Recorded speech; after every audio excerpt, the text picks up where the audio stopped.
Recently, I was asked by my good friend and colleague Bob Cornuke to help investigate and prove that he had found the oldest man living in the world today. I have done investigations of all kinds, as a homicide detective to a criminal defense investigator, but with this investigation, I had no clue what I had signed on for.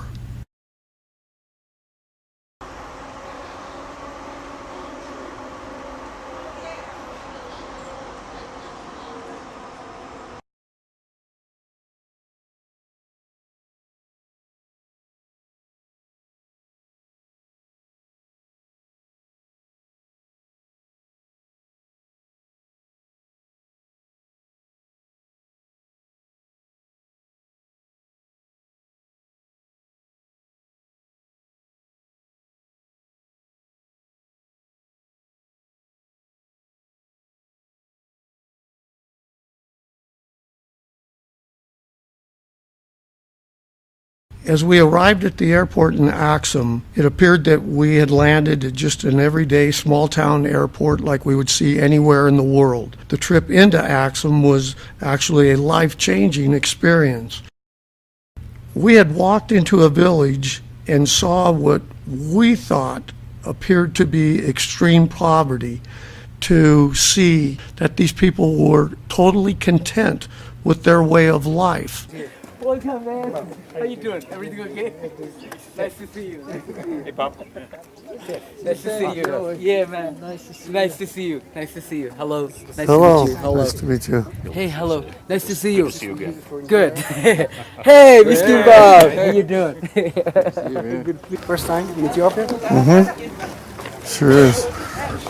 Hey, check it out.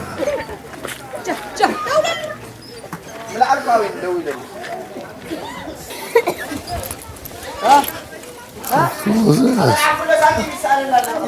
Yeah, take it. Take it this one. No, don't have. He's out of gas. You can put there this one. You can put this one. Do what? Oh, okay. لا خمسة. أطلع عايز أغلى.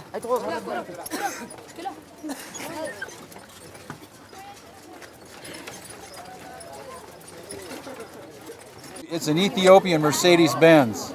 You like the way it corners? Oh, yeah. We're getting ready to go get a goat, and we're going to buy it, and then we're going to take it over to the orphanage so that they can have lunch, dinner, whatever they're going to have here, a feast. What's the matter, boy? Huh? Put it on Bobby's neck. What's the matter? Not that on many his neck. fleas at all. Put it on your neck. Come here, Bobby. Yeah, shouldn't be more than 200 to 300 fleas. I want him to shit on me. Get your head under. Oh, wonderful. Think he's ever going to jump bail on me again? That's not going to happen.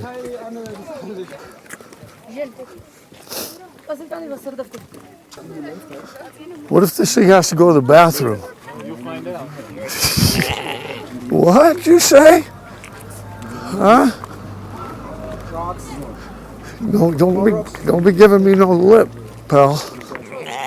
I don't care. It's the way it is. We're at an orphanage here, and it's Sunday, so they are fasting. But we bought a goat.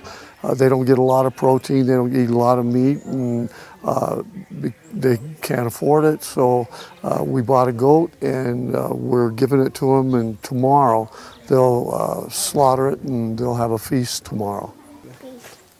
Oh, thank you. Thank you. Thank you. This guy's not going to thank me, though. I'm going to have food. For the next 2 weeks, I'll have food. I mean, they'll take the bones and make them out of soup. They'll take the brains and eat it. They'll take the lungs and eat it. They take kidneys and eat it. They will eat every little piece of that thing, and it'll feed a lot of kids. So bringing them a goat like this is bringing them a wonderful meal. These kids get a real luxury at this orphanage. They get actually a blanket and a pillow and their own bed with no food coming and no windows, no heat. Hey, they don't have any family? Nope, they're 1 out of every 5 kids in Ethiopia is orphaned. A lot of those, or maybe another 10% are just given away by the families because they can't afford them.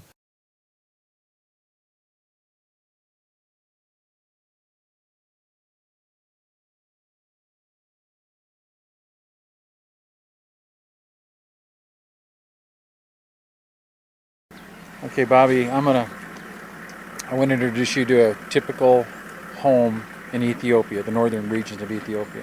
And I wanted you to just see a typical mid-range home in Ethiopia.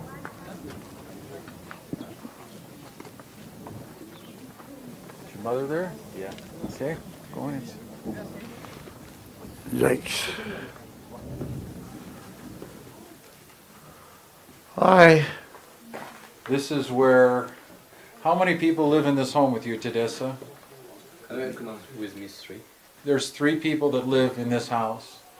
They have a mud-walled, small window, no glass, no screen, wooden door, no screen, have to leave it open to let the bugs come in. Her feet are so swollen from walking on these streets without any shoes.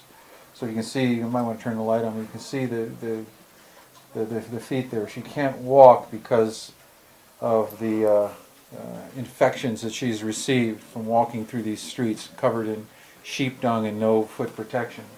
So this is a home for 3 people. In America, this wouldn't qualify as a shed that you'd have in your backyard to put your worst furniture in. So This is just, it's heart-wrenching. It really is. I mean, wow.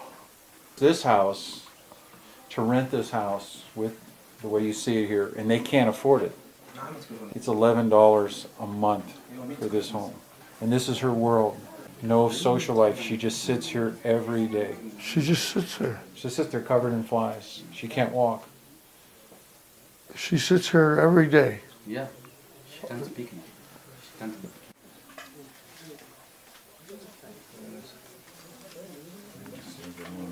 Wow. Let me take it out of my other one. That's her kitchen. That's what she'll cook her meals on, and her coffee on, and she'll make. That's her little coffee. Where's the mugs. food at? Well, there's probably. I bet right now. I'll guess that there's not more than this much of onions and potatoes, and possibly a carrot if they're really lucky. That's their food. Huh? That's their food. Scraps of bread and plastic. They have no food tonight. They will go to bed without any food. That's what they have tonight. Whoa. And she'll have coffee. Whew. Unreal. Unbelievable. One thing that immediately struck me, despite of the ongoing poverty, these children were richer in spirit than we could ever hope to be. Their clothes were tattered and torn, but their spirit was contagious. Smile. Smile.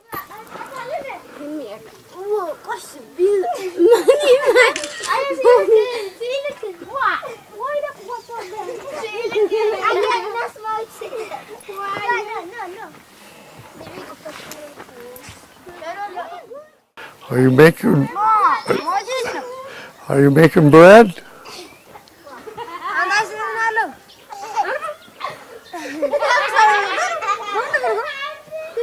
Hello.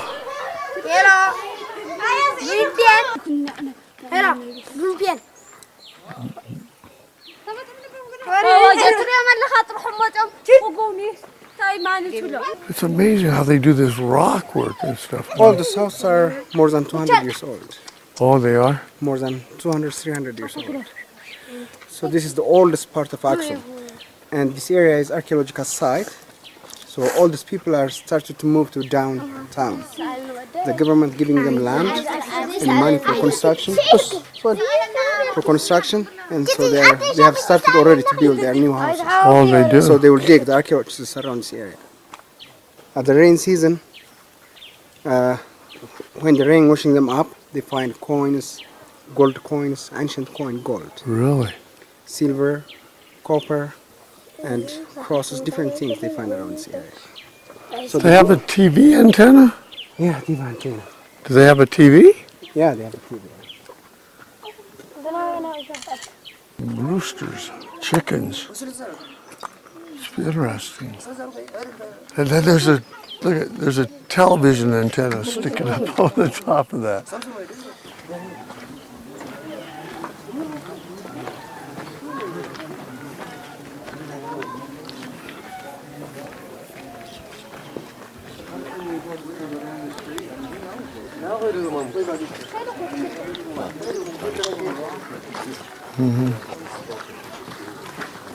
The guy with the rifle, that when he came from the war, they get to keep, that's their hero, so they get to keep that forever. I says, "Is it loaded?" He's, "Oh yeah, it's loaded." How are you?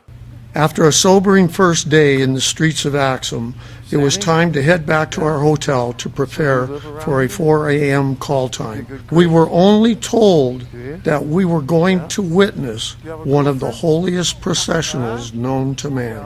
You're in the 6th grade? You're never going to find anything this more beautiful in your life. I can't, there's no words. But I try to tell everybody, you got to come. Okay, Bobby, what they're about to do is they're bringing out what they say is the Ark of the Covenant, or the tablets, the Ten Commandments. They're going to be praying for world peace. They'll be praying for health. They're going to be praying for safety against things that might hurt their families. So this is this procession right before the Easter is to petition God to give them safety and pray for the whole world. Is it fair to say that it would be like the equivalent of the Pope coming out on Easter and addressing and asking for To them, really, it's more important in their heart, because they will their commitment and fervency is transcending a pope. They're believing that God's holy presence is in those tablets, and that God is literally walking amongst them in that tablet. And so they have a moment to petition God, and this ceremony with the candles and the prayer is to petition God to forgive them of their sins, pray for the world, and to honor God. This is the only place in the world that they have a living legend that the Ark of the Covenant exists, is right here. And so you're standing amongst a great cultural experience. Seeing ceremonies like this, it is very fervent belief that they have. It's rooted in everything that they are, is that the Ark of the Covenant is amongst them in this community. And they call themselves, the people that live here, the keepers of the Ark. They believe that this community is entrusted by God to keep and protect the Ark of the Covenant. Behind as well as all there down the street, behind that tree. Underneath these robes.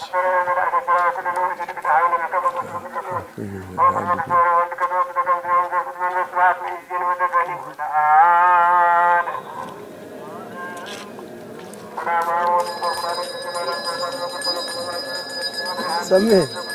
Nice to meet you. Nice to meet you. The best in a heightened way. And when they sing, hear their voices, it's like... Please, Jesus said the word. We're saying like that.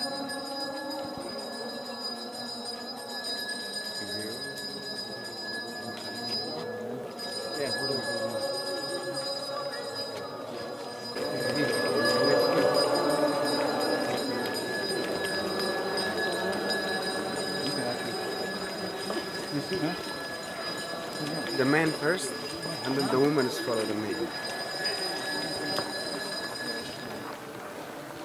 I said I could never explain this to anybody. There's no words, you know. You just absorb it. It's one of those things you almost have to be there. Yep, you do. You know, you guys are trying your best to get it on the small screen, but how do you get the feeling, the empathy from the crowd?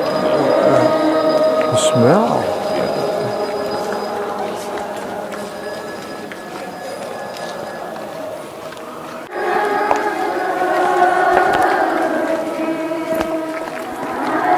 Thank you.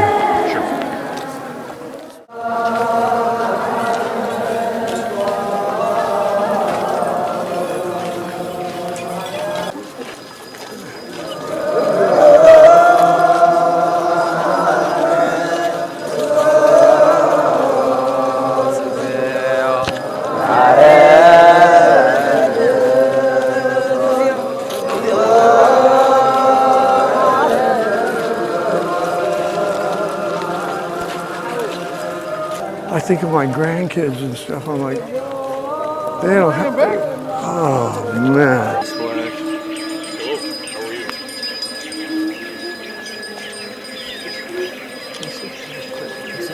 Those are the best dresser in town. Someone sent you? Real quick.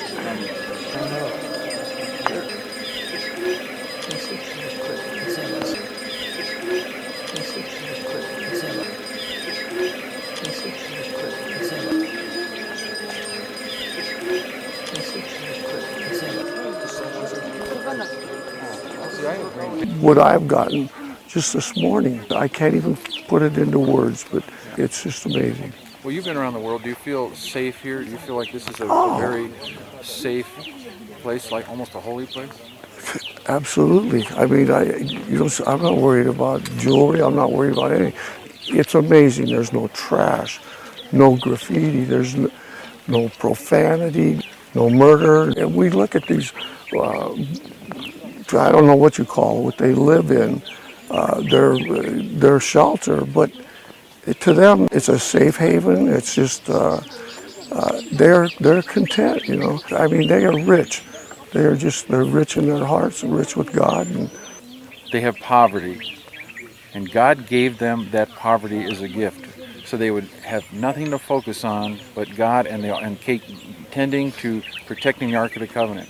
So they look upon it as a blessing that they've been poor. They think if they had money, that it would take their eyes away from serving God.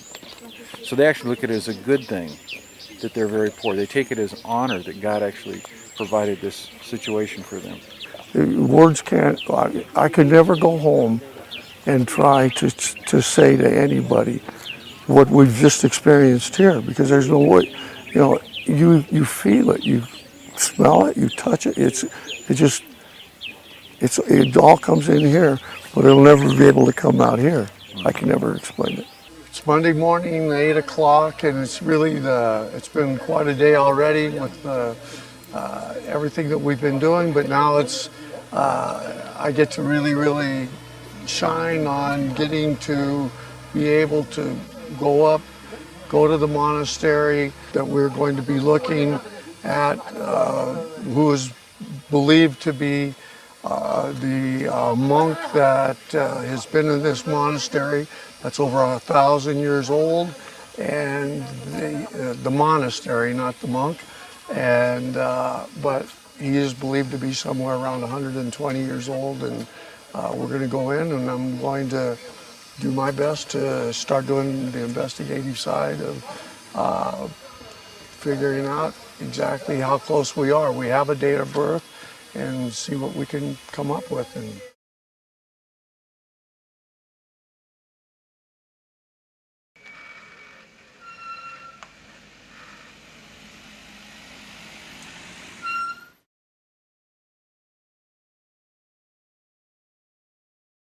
After traveling many hours through several villages through the remote highlands of Ethiopia, I was about to start my investigation and documentation, proving that we have discovered the oldest living man in the world today.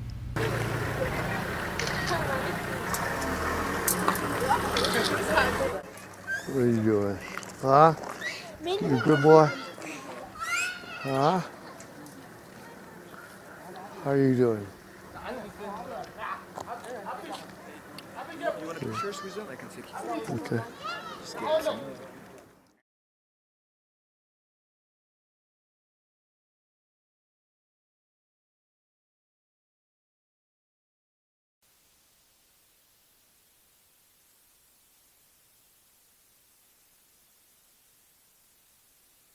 But we're such a remote area. We're in the northern highlands of Ethiopia.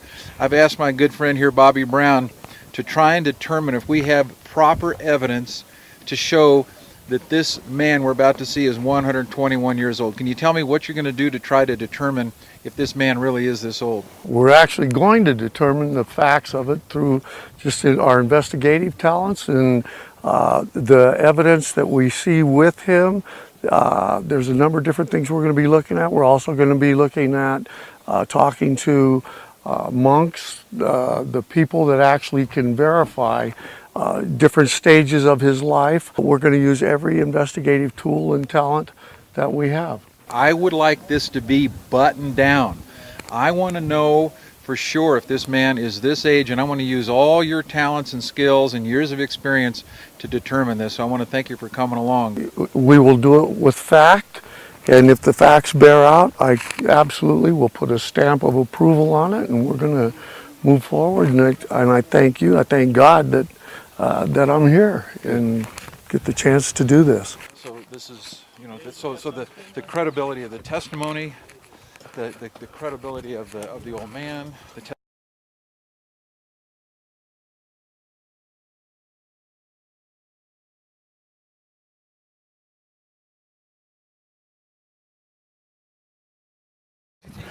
from all over the world. Nothing drugs will be allowed here. It's not allowed with the Ark of the Covenant.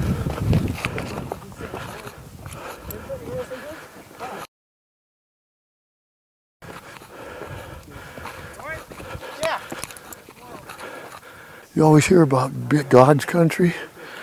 Brother, this is it. beautiful, isn't it? You know what I just negotiated is that I'm buying this young man a pair of shoes. You'll give him the money, he's going to buy him some shoes. The only reason he doesn't have shoes on, because they can't afford them. I said, does it hurt his feet? He says, yeah, but they have to do this. So more or less we finish the hard steps. We can make a break now, little break. you know, as much as we looked forward to this, we had no clue what it was really going to be. Nobody could imagine this.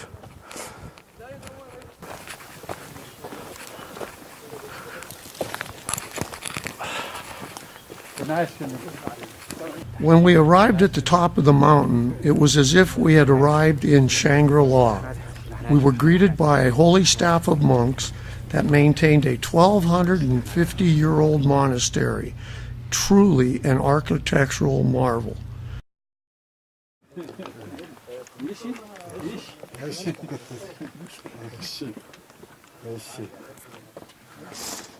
Although we were well prepared with interpreters when we met the monks at the monastery, our compassion for one another became our communication.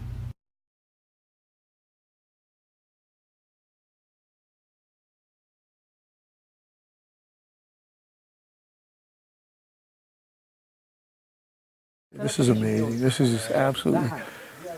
If Charles Seegers, you couldn't make. I mean, this is you can't build this. I mean, Well, this has been my world for 25 years, doing this kind of stuff. it's amazing. It is a great honor to meet you. We are humble that you would allow us to visit you today.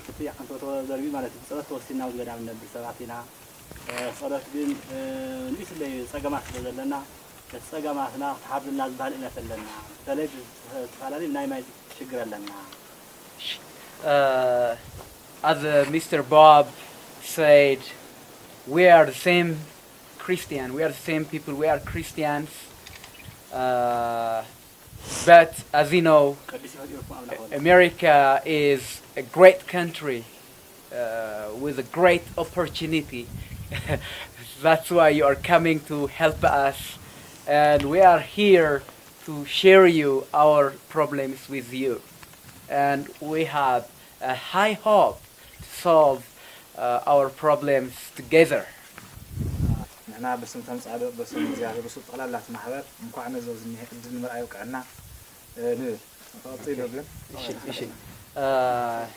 He said, in the name of the saint, I'm so happy to see you and to welcome to you. And I'm so happy to see you face to face and to share you our ideas. Okay, what's up?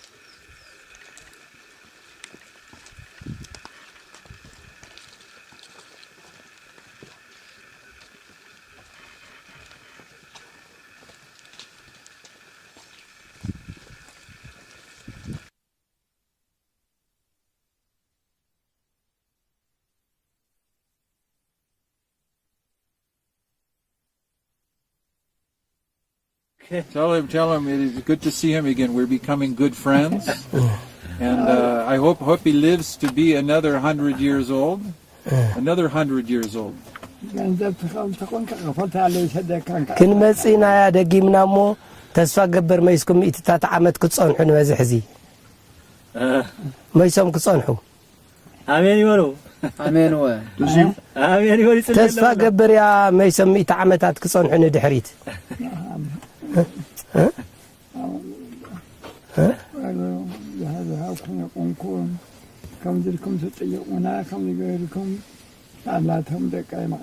He said, thank you very much for coming and for asking me. I really appreciate. God bless you.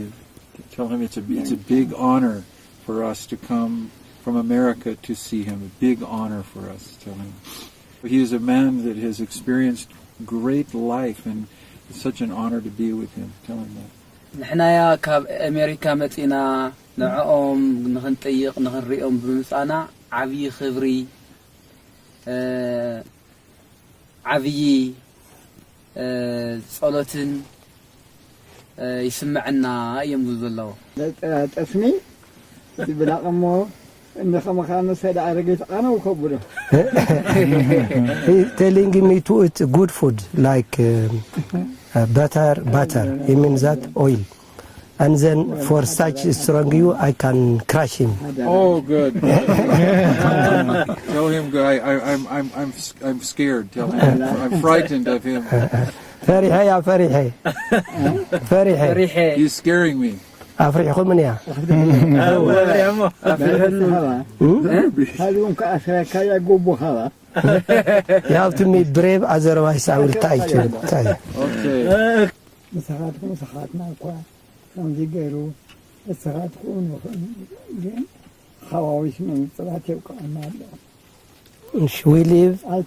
we live by believing God, by praying. So, and because of that, we are happy for. Because of that, we meet you, we are playing together, because we get peace. Yes. And living, what he say. Okay. Tell him, we have a Farungi doctor that we know that would he like to see the doctor that maybe help him with any pain or anything. We have Dr. J came from America to help him. Would he let the doctor see and help him right now? እሺ ሓኒት ገሪፉልኩም ርኢኩም ነይሩ ሓደ ሓኪም ታወጻይ ዝመጸይ ኣብቲ መጀመርያ መጽ እንተሎ ባእሞ ዝሓለፈ ወርሒ هو ሕዚ ድማ መድሓኒት ሒዙ ዶክተር እኔ ክሪአኩም ዶ ክሕክመኩም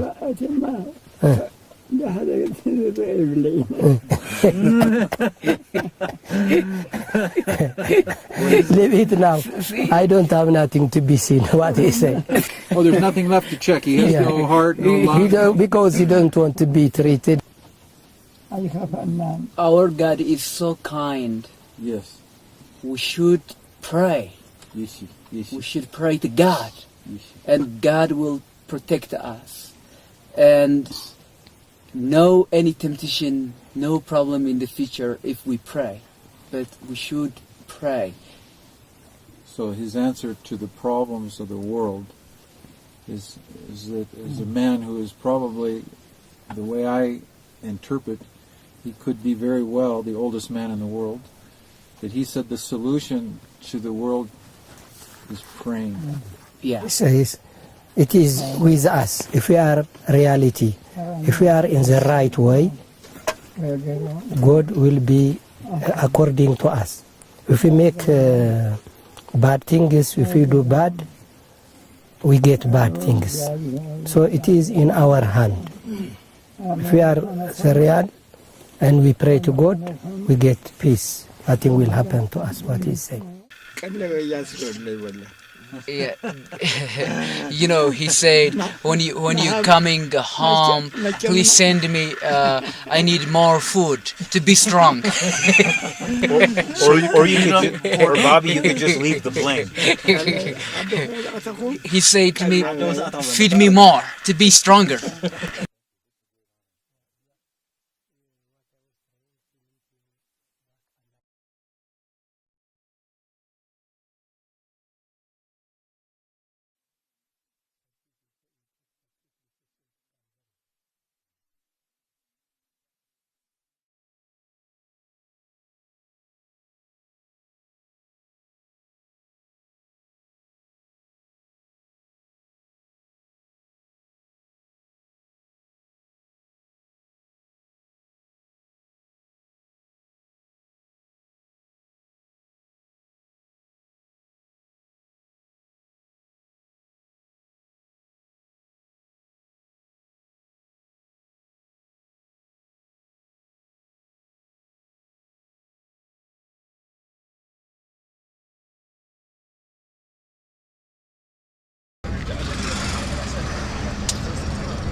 Our next leg of the investigation is to go to the remote village of Ottawa to meet the oldest man's great-nephew.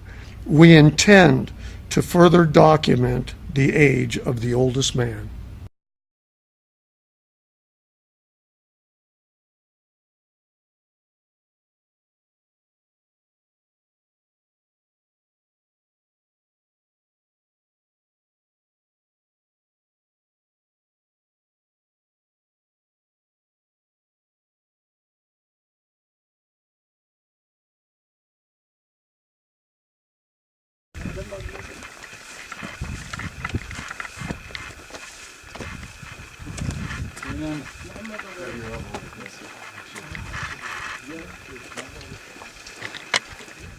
We're very, very excited now to meet a relative, a living relative of the old monk, Abba Gabriel Mescal.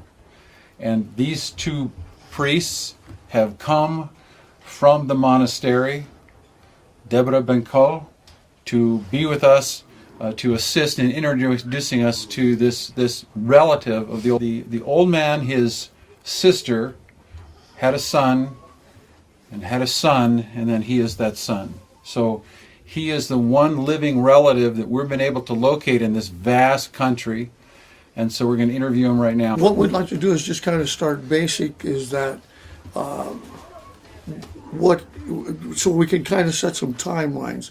Like what would be his first memory of him, and about how many years ago would that be, starting with his first? بوري يطلع يفلت أبا كله لو هعنيس أنت بحالي فلته. The birthplace of Abba Gabriel Mescal is here in this village, and here in this village or around this house. And he said when he was a small kid, Abba Gabriel Mescal moved to the monastery of Debre Banka. Okay. Yes. And how old is he? أدميهم حذخن دايما منو كشمارة. أنا سبعان شدشتان. سبعان 76. 76. Has he kept track of him as far as anybody telling him that he is still alive, and since as his life has progressed, is he aware, number one, that he is still alive? تموزلو فلسنا ولا يسياس أو سلذي فليو بعمت نفلتو من علو باقر مسكر اللو يدنا ماتي. He said in this village there is a monastery church called Abune Iosas, and the monks from this church, they went to that monastery Debre Banka. So I know the information through the monks from here. The monks, they explained to him about the Abba Gabriel Mescal, the great father, that he is in life. So he's been kept informed of that. Yeah. سمع 120 يسمع. Just I hear from the monks, the great father Abba Gabriel Mescal is 120 years old. Okay. Now, does he firmly believe that, just based on his life? ካብቲ ቤተሰብ ብምኑኡ ክንዲ ገይሮም ባገረ መስቀል እናተባሃለ ይውረዩ ይስመዩ. The age of the great father Abba Gabriel Mescal is well known. It's true from our family. I know it very well. Perfect. Is there documentation through the patriarch, through the church in some manner, that verifies how old people are, or is it through the tradition of that there are just journals that more journals that document one's life as they transgress through life? They said official certificate is started in the recent time, but instead of certificate, they have like a list book. Right. So our fathers in the earliest time in our churches, instead of certificate, they were used like a list, names, or like a book. So, and these books are kept by very religious people. They're kept by the priests, the monks. So what is in there, it's sacred and it's obviously truthful. So as we use that as a guide to continue our investigation, we're not being misled in any way.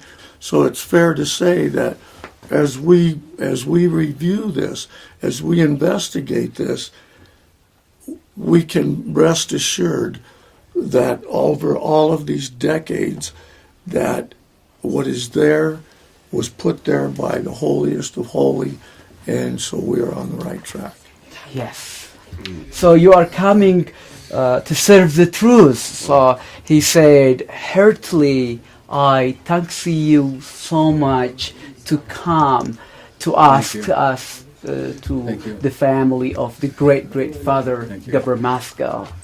And we are searching for truth. And thank you for helping us search for the truth of this great historical moment that we are standing in the shadow of a holy man, a man who has served his life to God, and he's attained a level of age that no one else has ever attained that we know of, that there's been a man outside the Bible. Yeah. But maybe there have been obscure, but this is the first we're able to verify. So thank you in helping us.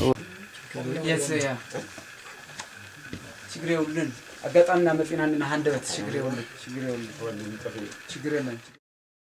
Our last mission is for me and our team of doctors, photographers, journalists, interpreters, and monks to meet and review the results of our investigation. It is time for me to finally get to put my hands on the actual written documentation never before seen that unequivocally proves that Father Gabriel Maskell was born February 8, 1892. Therefore, he is 121 years old, clearly the oldest living man in the world today.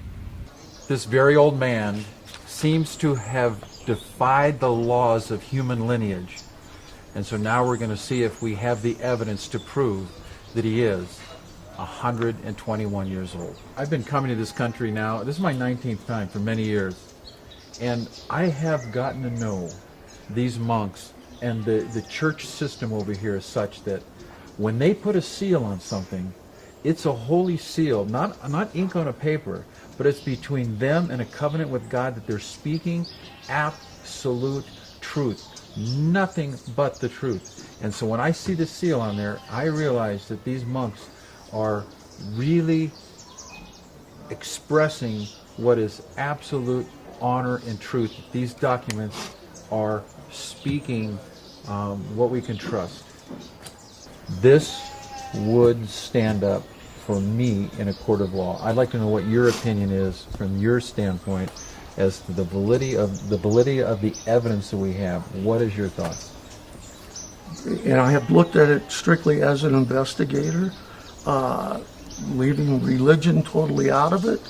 I have looked at it, weighed a lot of evidence, and in order for me to say absolutely this is a fact, because I wouldn't do it unless I was positive and that it would withstand any defense attorney, any scrutiny from anybody, I would not say it. However, I will tell you that there is absolutely no doubt whatsoever in my mind that they have proven far and beyond any reasonable doubt that he in fact was born on February the 8th, 1892, and that his age is as of now 121 years old. I have looked at these, and I have done an extensive amount of research on my own, gathering yours and everybody else, and I was able to, by virtue of you getting us in, to be able to go in with our team and meet with the oldest man that we believe in the world. And after compiling it all and looking at things, I think that The amount of work that has gone into this speaks for itself, and that it's not just coming from somebody that put a seal on it. That what this means is it is something for God and comes to them, and that is what they are making an attestment to God. Bobby, this is really moving to me that you'd come all this way, and we brought a research team, and they've all looked at this voluminous amount of evidence. Holly, Miriam, thank you for all the hard work you've done. For the monks who have joined us today, you're living with a piece of history, a very ancient man. And Holly, I'd like you to ask them right now their word that they will testify that this man is indeed, to their best knowledge, 121 years old. Would you ask them that for me in Amharic? That they would, do they believe this man is 120 years old? 120 ዓመት ከም ዝገበረ 121 ዓመት ከም ዝገበሩስ ተኣምኑ ዲኹም ርግፀኛታት ዲኹም ረጋገጽታት ኣለና እحنا ቀደም ተማሓዝቶ ነበሩ ቀደም ወይቶም ያው ምሳቶም ያርኩና አለም ተማሓዝቶ ነበሩ ያርኩና አለም ሰብና አንተ ማለት we are sure ስለዚህ according speech our fathers and was his friends who died before, they were telling us about him.